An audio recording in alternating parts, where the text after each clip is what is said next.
My name is Mindy Schulz. My official business is Mindy Schulz Coaching, and I perform consulting, coaching, and hypnotherapy services for high performing leaders. Wow, hypnotherapy. Yes. I can't wait to get into that. Now, before we get started into the nitty-gritty, I would like to ask you a little bit about yourself and your background and how you got started in your industry. I was in sales for quite a many years. I have a history as a high performing sales executive with multi-million dollar sales under my belt across the US and Europe, which was a lot of fun. However, I felt like I really wasn't making the impact that I wanted to make with humanity at large and with leadership and with people and the potential that they bring to the environment around them. And I did a lot of soul searching during that time and somehow came across coaching, which I don't remember quite how.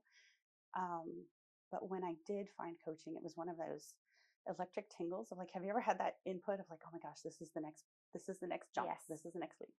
It was that kind of input. And I'm a very intuitive person and listened to that. And so I said, okay, let's delve into this. Let's see what this is. I originally wanted to go into psychology when I was in college, took a complete detour, went into business and marketing and Spanish, and pursued the coaching, went through a very intensive certification program for over a year. And it was one of those situations where, have you ever had a moment where something felt so at home, such a confirmation of who you are and your own abilities and your gift to the world? That's what this felt like. And so I started in that realm and coaching anyone who would listen and anyone who would be receptive, and lit up my life. And I still have people reaching out to me years later. Like, I remember when you were just beginning and that changed my life. And so that meant a lot. That's awesome. That's so incredible. What has your journey been like through struggles? Anything else that you'd like to share with us? A little bit of a private, and my struggle has been a little bit different. I started, actually, my first brand photo shoot was with Almond. Oh, yeah. So you are, was like a very dear place in my heart. And I started in that environment, building my coaching business, and then had a very traumatic loss in my family. My son and I were run over in a crosswalk near our home, and he was killed. He was 6 months, and so that put me in a very hibernative state. I really withdrew from life and everything for a while, and it's been a process of, there's many levels of healing, but also coaching myself every minute of every day of where's the growth, where's the opportunity, who do I want to be, how do I realign with my values and how I want to show up in the world. It's been a lot of soul searching in that way, which brought me back to the coaching realm, and very clearly the message was given to me of, you need to do this again. And I kind of fought with that inner guidance and said, no, like, I don't have enough capacity for myself. Like, how could I hold space for someone else? And it was very clear, like, you need a coach. And finally I understood when I accepted that. I said, okay, I get it. That message to me, and I think is so profound for everyone. It's like, you have to be all of you in order to heal and to move forward. You can't section off parts of yourself or your life in order to try to move forward. And people seem to think that they can just soldier on and subdue their feelings or subdue their fears or subdue their challenges. And that will only get you so far. You have to be all of yourself and love all of yourself to make true possibility happen. Yeah, well said. I'd like to ask you, what have been some challenges for you in helping people? Like, I know what you've been through is, I can't even imagine what that would be like. But like you said, you have to find yourself, do a lot of soul searching. Has there been like challenges that you found like, okay, I think I need to call my coach and like get a little bit of help in that realm, you know? I always have a coach. And I think for a lot of people, I work with, and it's so funny, it doesn't matter how successful they are, how accomplished they are. There is this giant sphere of imposter syndrome. And I always find that it's so humbling in a way, but yet it's almost funny, right? Like, if we can just start laughing at how much we think we don't belong at the table, when in reality, we all belong at the table. It's just having the mindset of, I have something to offer. This is who I am. And bringing that to the conversation, and in my opinion, with a lot of love. Yes, absolutely. A lot of love gets you a long way, right? Yeah. I love that. And then can you talk to me about some of the challenges that people are coming to you for? Like, whether it's entrepreneurs, high achieving people, what are the issues that they're having, or what trends have you seen? it's funny, everybody says, oh, choose a demographic. And I'm like, that doesn't work as well. I like to choose the psychographic. Mm. So I filter very clearly for people who have not just a bias for action, but also this very growth oriented mentality and also a bit of playfulness, because we do deep level work with what I do. I have skills not just in executive leadership realm, but also in deep subconscious psychological work as well. I have a black belt in karate, so I bring that discipline Oh, yeah. to what I do, right? But it's always with an air of playfulness of like, how do we meet challenges? How do we move through the resistance of that next level, that next launch, that next idea, that next initiative, that leaders want to create in the world? How do we move that resistance with a sense of playfulness? So it's not just fun, but it becomes easy because we're working at the subconscious level to where we eliminate all of those intrinsic biases that we have that keep us from moving forward in the way we really want to. Yeah. And now I know that the type of skill that you have is hypnotherapy. Can you talk to me a little bit about that? Because I don't know anything about that. I've only seen in movies where you look at the Yeah. coin or something. How does that That's work? so funny. So it's not mind control. Just trying to watch it. Thanks for clarifying. It's not that. mind control. I love it, and it's in my own healing journey after trauma and loss. I tried so many different modalities.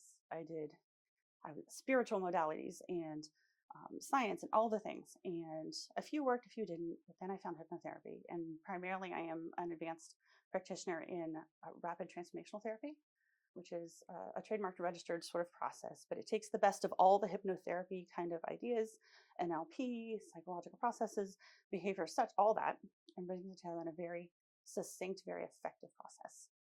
And I work with leaders in a sense of, they come to me with, they're struggling with, maybe it's presenting their idea, or maybe it's a lot of self-worth issues come into play, right? The reasons are varied, but we focus on, and I do some coaching behind, there's some assessments I do to really kind of find out what's really the thing behind the thing. Because if someone says, oh, I'm afraid of flying, I'm like, you're not afraid of flying. Oh, like okay. there's something else. There's Yeah. something else doing that. So we take a look at what's behind the scenes, and then we focus the hypnotherapy session on that key point. Yeah. I like to work at, the work I do is at the most singular point that creates the most effect, because everything is multifaceted, everything is fractaled in our lives. We are never just one thing, but if we find the root that is feeding everything else in our life and how we show up, that has the most effect when we can take a look at that and actually move on from that position. So the hypnotherapy allows us to delve into that, kind of untangle all of, I'm going to say, how can I say this in a way that people understand? Kind of untangle all of the sabotaging patterns, the mental blocks, the mindset, the behavior patterns of how we interpret the world, and shift that in a way so it removes the emotional weight to it, because our subconscious is always responding emotionally. Yeah. That's how we make decisions, whether or not we're aware of it. And so we untangle that and rewire it in a way that helps the logical brain, helps the conscious brain, helps the adult brain to say, I got this. Yeah. And sometimes that can be very hard because emotions are very strong and they can easily take over. I would know. So I've spent my life as quite a hothead, very intense. I'm a creative by nature. I live, work, and breathe very passionately. So yeah, like emotions and what drives our creative force, what drives our life force is really what fascinates me. how has coaching others impacted your own personal growth? Oh, I love that. I think if you're a coach who isn't growing and evolving in every conversation, you're not really a coach. You're just trying to tell people what to do. Mic drop. I think being a coach by nature, you have to be curious. You have to be growth oriented. And it's not just about how do I go forward to meet my goals, but how do I introspectively, like the times we're triggered, the times we have that negative self-talk, the times when the worst of us shows up, what do we learn from that? Right? Instead of like, I have very strong-willed neurodivergent children. They're a challenge to parent. I adore them. And I feel myself triggered frequently. And I was like, okay, I stop. What can I learn from this? I love that they're a force of nature. I love that they are brilliant. I love that they will stop at nothing to devise a way creatively or with their strong will to get what they want and need in the world. And I never want to dampen that. And so I learn from them. And I think the most coachable moments we have are the moments that we are triggered ourselves. Yeah. It's a hard lesson, but it's doable, right? Yeah. And then let's see. How would you differentiate yourself from other types of coaches or consultants out there? My differentiation is not just playfulness. I can be as formal as you need me to be, but I've also had a background in being a cartoon character. Like I bring this sense of, you say we can't, or you say it's not the right time. I'm like, well, why not? Let's just play with the idea. Let's play with the things that are uncomfortable. Let's play with the things we can't do. And removing that sense of obligation, removing that sense of pressure to see what comes out when we can just play with an idea, play with an initiative. And it's such a difficult thing for people that are very high performing, high achieving, because every minute of every day is structured and focused. And it's always about, how can I build more into this capacity that I can hold naturally more than other people? Mhm. And a lot of the leaders I work with are very heart centered, very conscious individuals. And so it is imperative to them that they create a larger impact with whatever they do. And naturally, they have a larger capacity to hold everything going on, managing their time or initiatives or community service or parenting or with their spouse or whatever. And they're pulled in a million different directions. And a lot of it is underlying with this thought of, I have to prove my worth by doing everything all the time. Right. And so when we step back from that and bring a sense of playfulness and ease and really aligning what truly matters to the things that they're actually doing, do more of what works, less of what doesn't, and do it in a playful manner, and do that in a way that holistically affects the person, not just leadership, not just team building, not just how they show up in their business, not just how they show up as a parent or a spouse or a friend or whatever. Everything we do touches the entire person. Yeah. And so everything transforms. And I think that's the best way. I think that's the only way it should be. Period. And I would like to ask, through being a coach and helping people, how have you helped others who maybe are adamant about change? Maybe they're a little bit afraid, but they're coming to you because they want that change, but it's very hard for them.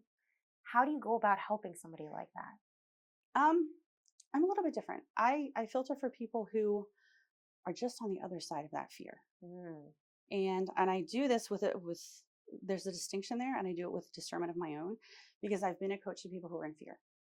And oftentimes people in fear want someone to hold their hand. yeah. They want someone to give them the answers, and I can do that. But my best is when I'm taking you, when you're just at that, you've gone from being in fear to, I'm just putting one toe over the threshold Yeah. because I'm ready for what comes next. Yes. Even though it's unknown, even though it's scary, even though I have no idea what this is going to look like, but I know it has to be better. Yeah. And I'm ready. Those are the people I work with. Okay. And it's great that you differentiated that, because a lot of people might be listening and be like, she's the coach. Maybe be like, wait a minute, maybe not. But I like that. And I like that you know and you've set your boundaries of like, okay, this is my type of people. These are not, but I can guide you somewhere where maybe perhaps they can help you, right? And I love that.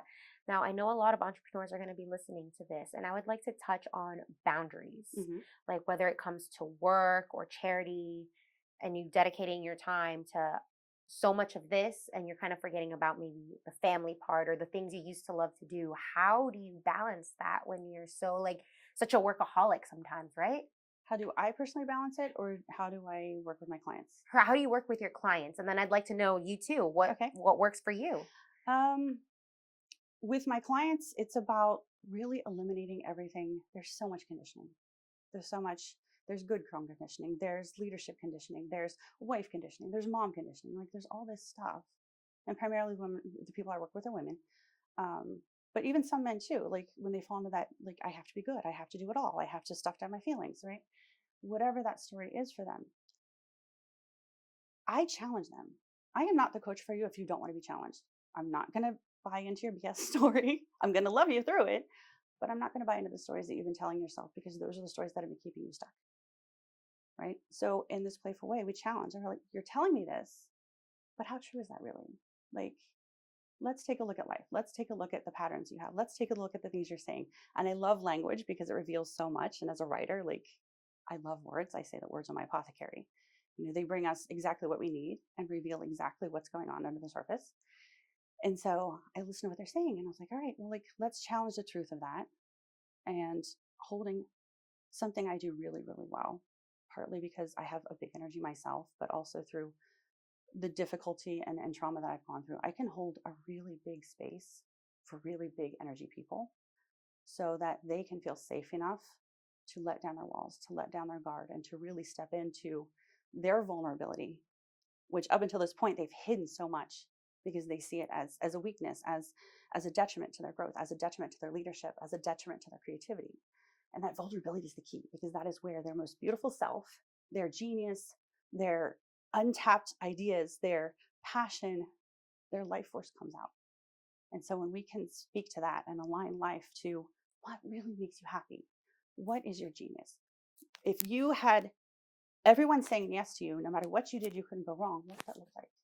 And we just kind of play with that idea, and we keep restructuring and weeding away the things that don't work until we finally create a life that works for them, and also in a way that launches their idea or their initiative in a way that creates success and happiness for everybody.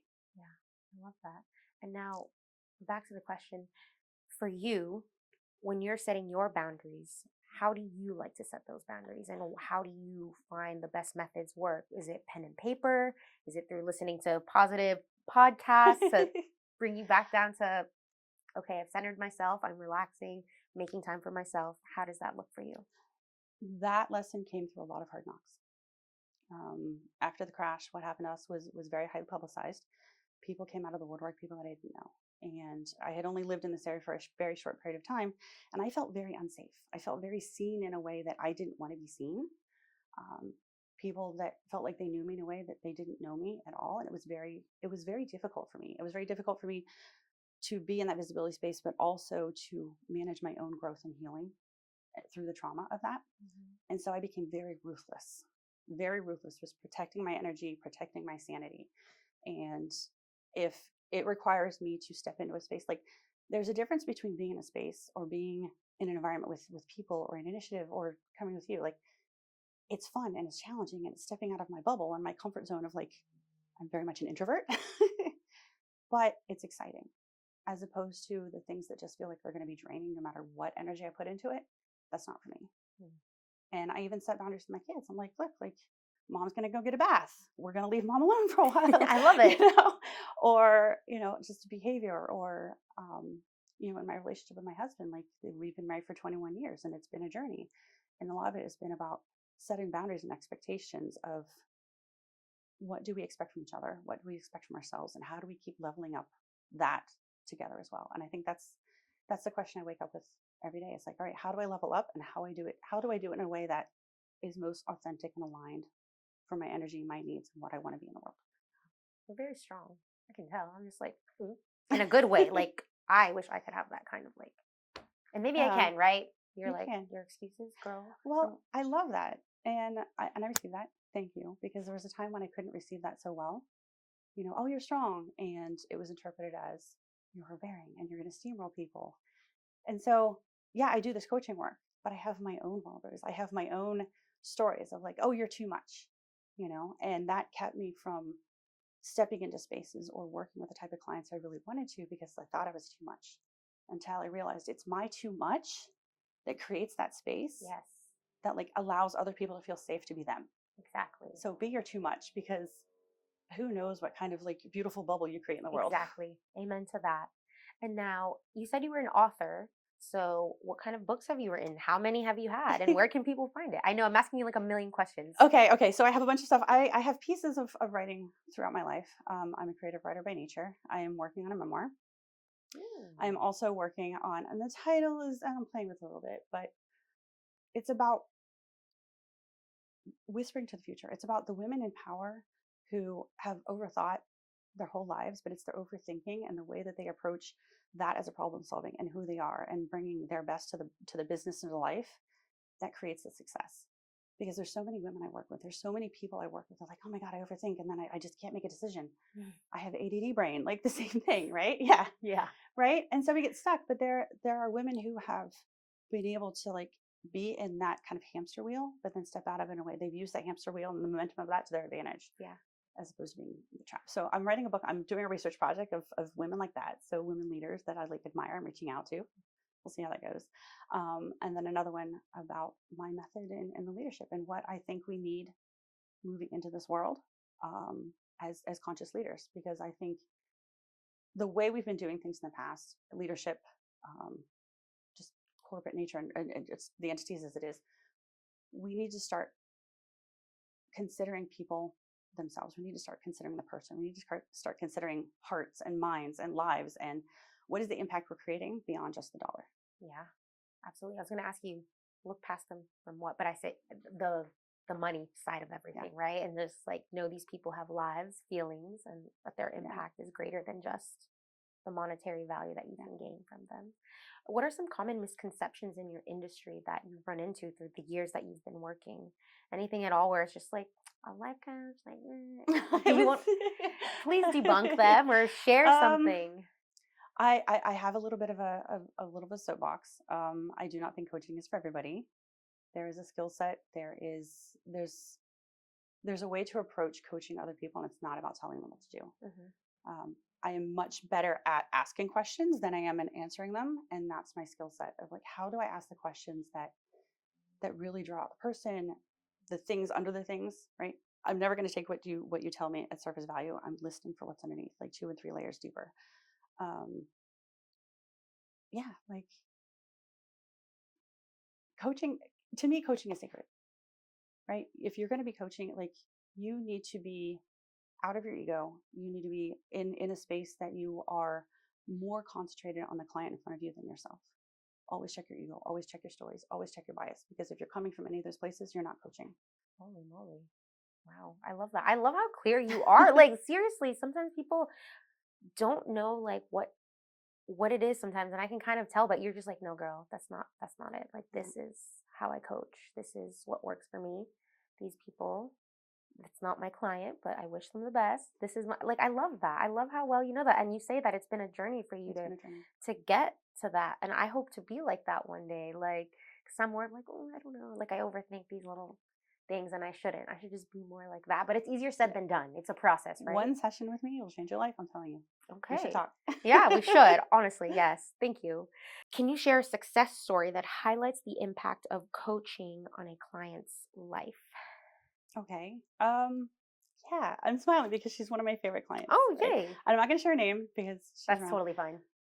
But she had a business, and I love this business. Very heart-centered, very working with new mothers and in that space, right? And speaking with her, like, she is this force. She is this life. She is this, like, she is meant to be big in the world. And in our work together, I could see her, like, in the beginning, always pulling back from that edge, always pulling back from her edge. You know, it's like, well, I want it, but I can't because, but I want to, but I can't because, right? Like, the stories get in the way. And so through a year, we, with different processes, different programs, did some one-on-one work, but about a year together. And I could see it before she did. And so I just kind of waited, you know, and I listened, and you can never, like, I can kind of see where a client's going to go, but I'm never going to lead them, and I'm never going to jump steps ahead, because they can't hear it. It screws up their nervous system. It's not good growth, right? So I meet them where they are, listen, and we just kind of, and I always know that, like, I can sense that I know where things are going to go, but also, like, I'm aware enough to know that I don't know anything. Like, ultimately, you don't know what you don't know. So I play in that space. And what happened is she completely revamped. She has that business, but kind of restructured things. But then her new business is consultancy for political initiatives, for like candidates and such.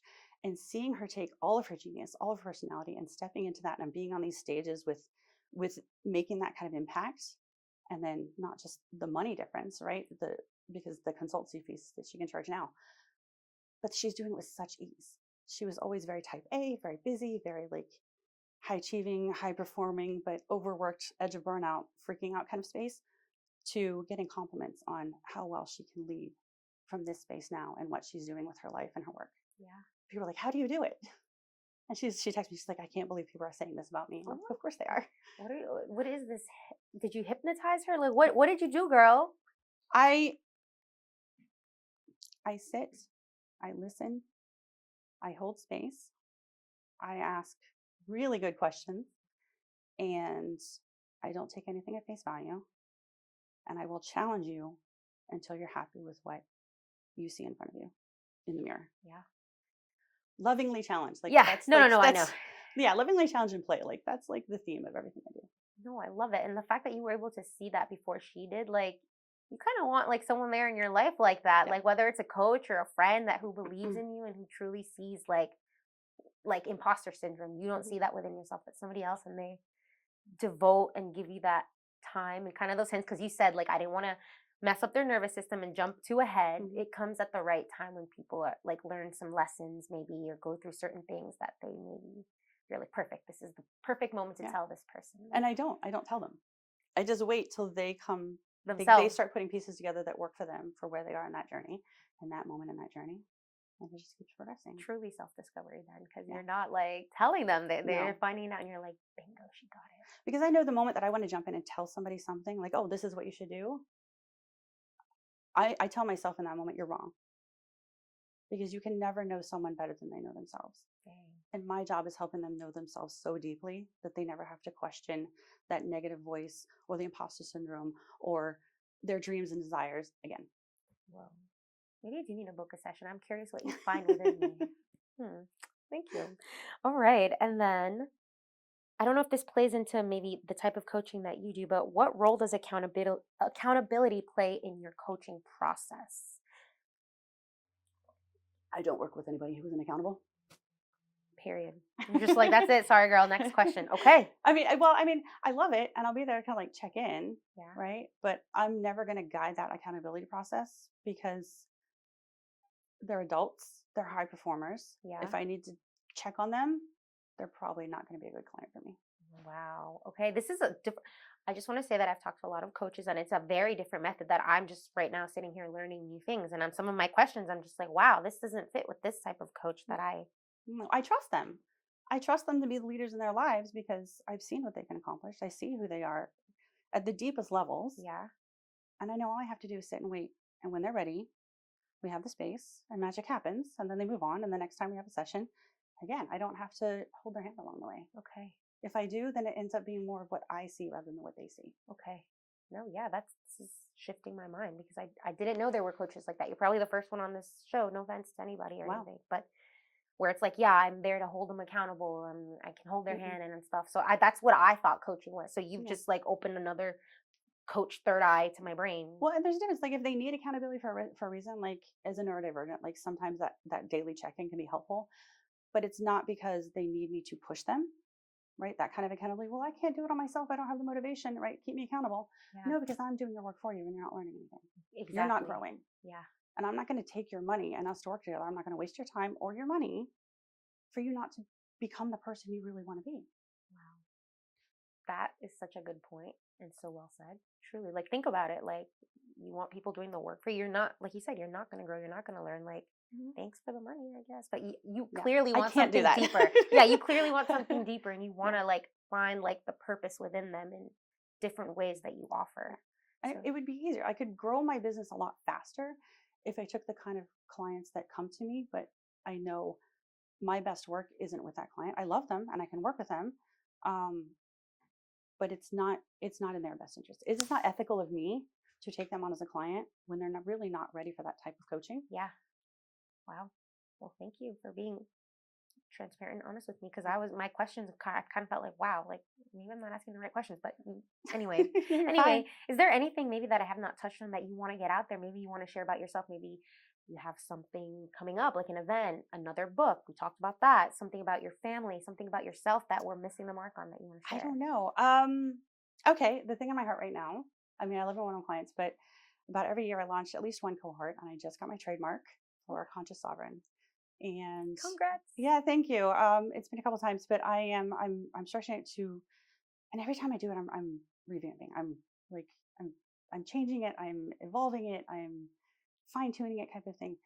But it's ultimately a self leadership program, and anyone in any level of maybe they're trying to figure out how to lead themselves better in their business, or maybe they're trying to lead better in the professional capacity that they are in their career, or maybe it's just someone at home who's trying to figure out like how do I stop freaking the f out when my kids are losing it, my husband's doing whatever, I've got this other thing, and like life is crushing down. How do I not lose my pants when I need to stay calm and I want to be the best of me? How do I be the best of me no matter what's going on around me? And so that's why I've titled it Conscious Sovereign. It's about bringing that the consciousness, right, and that sovereign presence of how do we lead ourselves with the heart and the love and the passion and the creative force and the life force of who we are to bring our best forward no matter what's going on around us. Yeah. And where can people find this resource? Will it be on your website? Will you be posting about it on Insta? Oh, that's funny. I really don't do social media. Oh, I should, but I don't. I much prefer, I'm sorry, being with people face to face. Word of mouth works really well for me. You'll find me on Facebook once in a while. I kind of have an Instagram, but I don't really do anything with it. And MindySchulzCoaching.com is my website. So MindySchulz coaching, Coaching. So no T in my name. for those of you wondering, now you know. Thank you so much. Last question. If you could leave us with a message, a mantra, or a saying that has inspired you, what would that I'm going to pause because there's so many that come to mind. be? Yeah, take your time. Ain't no rush here. I think the one that's never failed. And when I'm a human, right? I struggle with stress and overwhelm and things like that too once in a while. But when we can be in that space of calm, connected to who we are, to universe, our spirituality, or just those around us in that presence, lead with love. Always lead with love, and it will never steer you wrong. Thank you. Love is everything. Thank you so much for being here, and I appreciate your time and so much wisdom. And I myself learned a lot today. It's been fun. Thank you so much. You're welcome.